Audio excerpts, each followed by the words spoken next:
এখন কিতাপ, বেগত কেইযোৰমান কাপোৰ আৰু এটা বিশাল মন লৈ মই ওলালোঁ দ্য চিটি অফ জয় কলিকতালৈ বুলি। যোৱা এটা বছৰে মই অকল কামেই কৰি আছোঁ আৰু ইমানেই কাম কৰিছোঁ যে এটা সময়ত মোৰ মনৰ পৰা চিঞৰি চিঞৰি ক'বলৈ মন গ'ল। It's time for vacation! আৰু তাৰ পিছতে ভগৱানৰ ওচৰত আশীৰ্বাদ লৈ ময়ো ওলাই দিলোঁ এক নতুন যাত্ৰা আৰু এক নতুন অভিজ্ঞতা ল'বলৈ কলিকতাৰ অভিমুখে।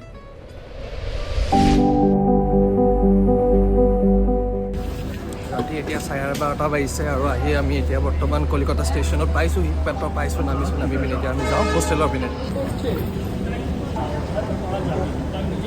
ফাইনেলি গাইজ আহি পাই গ'লোহি এতিয়া আমি, আৰু এয়া বাইক আমি বুক কৰিলোঁ আৰু বাইক বুক কৰি পিনি এতিয়া আমি গৈ আছোঁ আমাৰ হোষ্টেলৰ পিনে। আৰু আজি লগত চাপকা নাম কে साहेब नाम है मेरा চাহেব, আজি চাহেবৰ লগত গৈ আছোঁ এতিয়া আমি হোষ্টেলৰ পিনে। Let's go.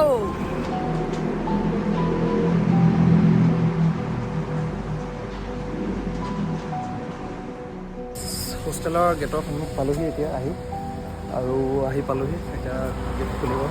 গেট খুলিবলৈ ৰখি আছে।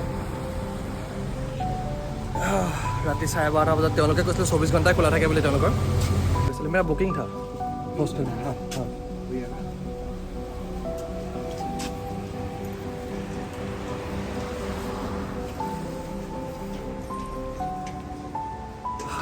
বহুত ভাগৰ লাগিছে, বহুত টায়াৰ্ড হৈ গ'লো পুৰা।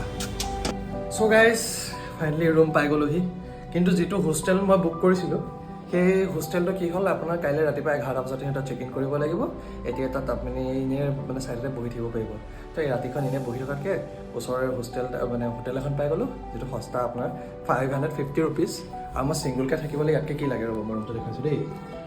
এইফালে চাওক, টিভি এটাও আছে, প্লাছ এইটো আৰু সৰু ৰুম প্লাছ আপোনাৰ এটাচ্ড বাথৰুম ভিতৰতে আছে। ভাগৰ লাগিছে পূৰা।